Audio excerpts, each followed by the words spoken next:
Oi, pessoal! Vamos agora aos exercícios de força de atrito e força centrípeta, né? Esse primeiro exercício, no caso, é um exercício de força de atrito. Na verdade, é um exercício de segunda lei de Newton, né? A gente vai ter que calcular o somatório das forças em cada um dos eixos para determinar forças específicas, né? Os de força centrípeta ficam um pouquinho mais para frente, já já a gente chega neles. Esse exercício aqui nos diz o seguinte: embora muitas estratégias engenhosas tenham sido atribuídas aos construtores da Grande Pirâmide, os blocos de pedra foram provavelmente içados com o auxílio de cordas. A figura mostra um bloco de 2.000 quilos, esse bloco aqui, no processo de ser puxado ao longo de um lado acabado, ou seja, um lado liso da pirâmide, que constitui um plano inclinado, Então aqui nós temos um plano inclinado e esse ângulo de inclinação aqui equivale a 52 graus, ok? O bloco é sustentado por um trenó de madeira, No desenho ali tá mais bonitinho do que o meu, Aqui eu só coloquei o bloco. E puxado por várias cordas, Aqui a gente mostra uma corda só, mas imagine que sejam várias cordas para dar conta, de um bloco aí de 2 toneladas, o caminho do trenó é lubrificado com água para reduzir o coeficiente de atrito estático para 0,4. Então, a gente já sabe qual é o coeficiente de atrito entre esse bloco e esse lado liso aqui da pirâmide. Suponha que o atrito no ponto lubrificado, no qual a corda passa pelo alto da pirâmide, esse pontinho aqui, Suponha que o atrito nesse ponto aqui seja desprezível.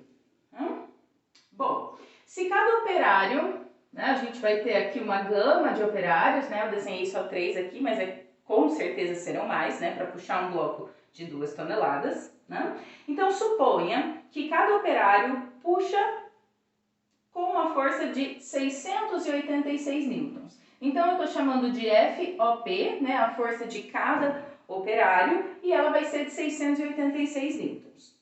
Supondo que cada um desses operários aqui, que estão segurando as cordas, sustentando esse bloco, supondo que a força de cada um deles seja de 686 newtons, quantos operários são necessários para que o bloco esteja prestes a se mover? Então, o que eu quero saber aqui é o número de operários, que eu estou chamando de NOP, ok? Primeiro, o exercício nos pergunta quantos operários são necessários para que o bloco esteja prestes a se mover, ou seja, esse bloco ainda não está se movendo, Por isso que o exercício nos dá um coeficiente de atrito estático e não um coeficiente de atrito cinético, ok? Então, a gente quer saber quantos operários serão necessários para que esse bloco esteja na iminência de começar a se movimentar. Ou seja, a gente vai ter que determinar a força de atrito estático máximo, a força de tração, Para a gente determinar esse número de operários, a gente tem que pensar aqui. A força de tração, ou seja, o quanto essa corda vai ficar tensionada, vai depender da força de cada operário, multiplicado pelo número de operários. Então, uma coisa que a gente precisa saber aqui, é que a força de tração corresponde à força de cada operário vezes o número de operários, Ou seja, quantas pessoas puxam, essa corda para manter esse bloco aqui ainda estático, na iminência de começar a se movimentar. Então, antes de qualquer coisa, como de costume, a gente vai fazer o diagrama de corpo livre, Ou seja, a gente vai analisar quais forças estão atuando sobre esse bloco. Primeiro, se esse bloco está sendo puxado por uma corda, na verdade por várias cordas simbolizadas por uma só, a gente tem aqui uma força de tração. Certo? Percebam que eu deixei aqui no cantinho indicado que agora o nosso eixo X está na direção do plano inclinado, O eixo X positivo no sentido de subir o plano inclinado e o eixo Y naturalmente perpendicular aqui ao eixo X. Bom, então temos uma força de tração porque esse bloco está sendo segurado por cordas. Temos também, naturalmente, se esse bloco possui massa, nós temos uma força peso. Lembrando que, independente da gente mudar os eixos, da gente inclinar esses eixos junto aqui com o plano, a força-peso é sempre, sempre, sempre vertical para baixo, independente da inclinação do plano que nós estejamos trabalhando, certo? Então, a minha força-peso vai estar aqui, ó, vertical, deixa eu apagar esse teto aqui, vertical para baixo. Força-peso ou força gravitacional, não? Como o bloco está sobre a superfície, existe uma força normal, sempre perpendicular à superfície, né? Aqui, ó, formando 90 graus com a superfície do plano inclinado.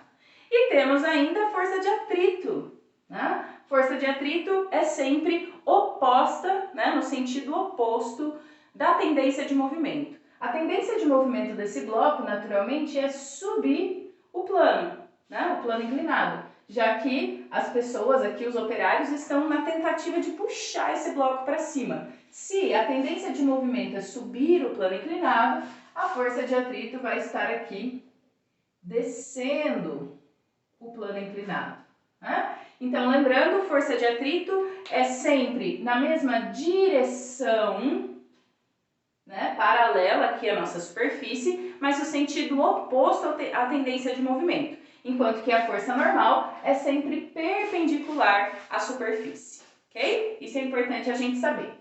Então, nós temos aqui a tração no eixo aqui na direção X, sentido positivo, força de atrito na direção X no sentido negativo, força normal na direção Y no sentido positivo, mas a nossa força-peso não está nem em X nem em Y, ou melhor, ele está nos dois, né? A força-peso tem componentes tanto em X quanto em Y. Então, antes da gente começar a calcular qualquer coisa, a gente precisa decompor essa força-peso, né? Então, nós teremos aqui, deixa eu apagar o nome dela aqui, nós teremos uma componente em Y, que a gente chama de PY, e temos aqui uma componente em X, que a gente chama de PX, né?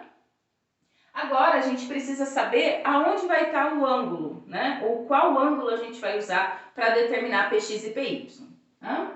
Percebam que aqui, ó, a gente forma um triângulo retângulo, né? Aqui formamos 90 graus, desse lado tem 52, então desse lado aqui tem que ser 90 menos 52, né? Porque a gente sabe que a soma dos ângulos internos de um triângulo tem que ser sempre 180. Então, se aqui tem 90 e aqui tem 52, aqui tem que ser 90 menos 52, né? Ou então, a gente simplesmente coloca o ângulo aqui, ó, o θ. Se aqui a gente disse que é 90 menos 52, então aqui tem que ser o 52, certo? Bom, disso eu vou ter o seguinte, vou colocar aqui do ladinho, né? Quem é PX e quem é PY. Já vou colocar aqui, ó, PX e PY, certo? PX está aqui, né? E PY está aqui. Então, PX é P seno de θ e PY é P cosseno de θ.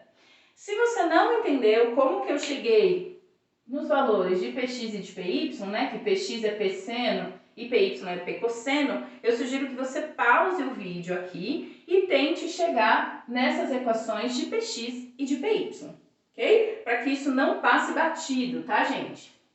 Bom, agora nós já sabemos que forças nós temos em X, T, PX e força de atrito, e que forças nós temos em Y, normal e PY. Agora sim a gente consegue montar o raciocínio do nosso exercício.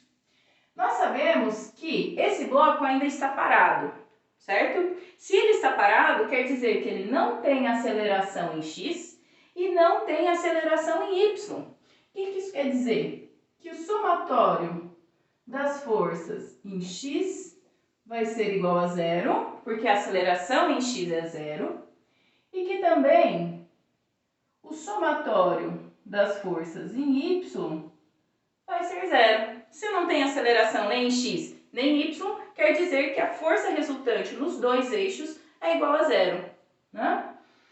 Quais são as forças que eu tenho em X? Tenho atração no sentido positivo e Px e força de atrito no sentido negativo desse eixo. Então, T menos Px menos a força de atrito é igual a zero. Ok? Em Y, nós temos apenas N, a normal, e Py. Então, eu tenho N menos Py igual a zero. O que a gente faz aqui é que as forças que estão no sentido positivo dos eixos levam um sinal positivo e as forças que estão no sentido negativo dos eixos levam sinais negativos, ok? Então, temos aqui duas relações de forças, ok? Vou chamar de equação 1 e equação 2 para a gente trabalhar em separado com elas, certo? Daqui da equação 2, né, se eu passo Py para o outro lado, eu chego que a força normal é igual à força Py, né, a componente em Y da força peso, certo? Então, dessa relação aqui, né, vou só passar Py para esse lado, né? Quando eu passo menos Py para o outro lado da equação, ele passa positivo, né? E quem é Py? P cosseno de θ. Certo? Já temos uma relação aqui. Agora, o que a gente precisa fazer? A gente precisa determinar aqui na equação 1 quanto vale essa força de tração para a gente jogar nessa equação aqui lá do comecinho, lembra? Como que a gente sabe qual é a relação entre a força de tração e os operários? A força com que os operários vão tracionar essa corda, nada mais é do que a força de cada um multiplicado pelo número de operários. Então, a gente precisa determinar T para encontrar o número de operários, porque a força de cada operário o exercício já me deu, ok? Então, vamos lá. Vamos mexer aqui com a equação 1.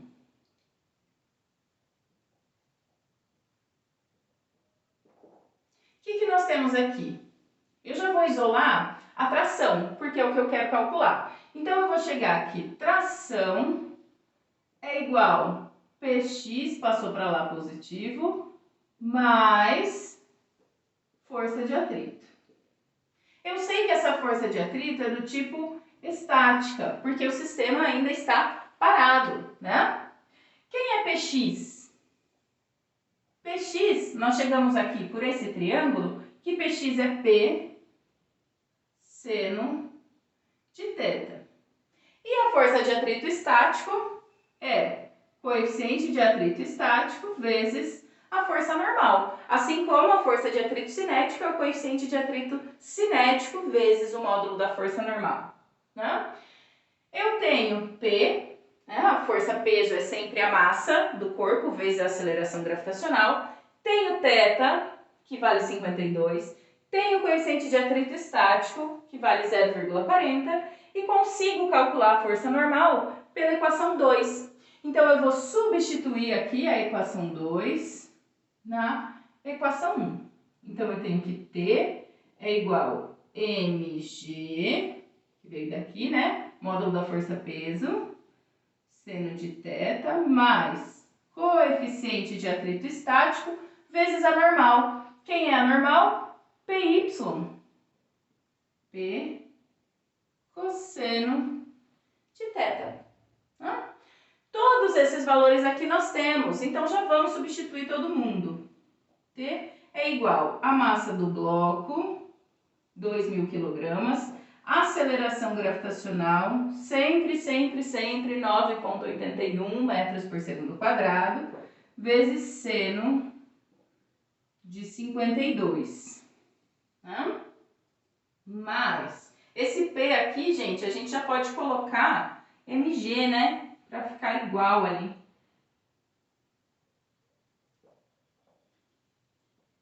mg cosseno de θ.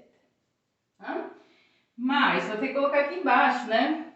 μe 0,40 vezes mg, 2.000 vezes 9,81 vezes cosseno de 52. Né? Isso aqui, calculando tudo isso, a gente chega em... Vou colocar aqui, deixa eu ver. Vou colocar aqui no cantinho, tá?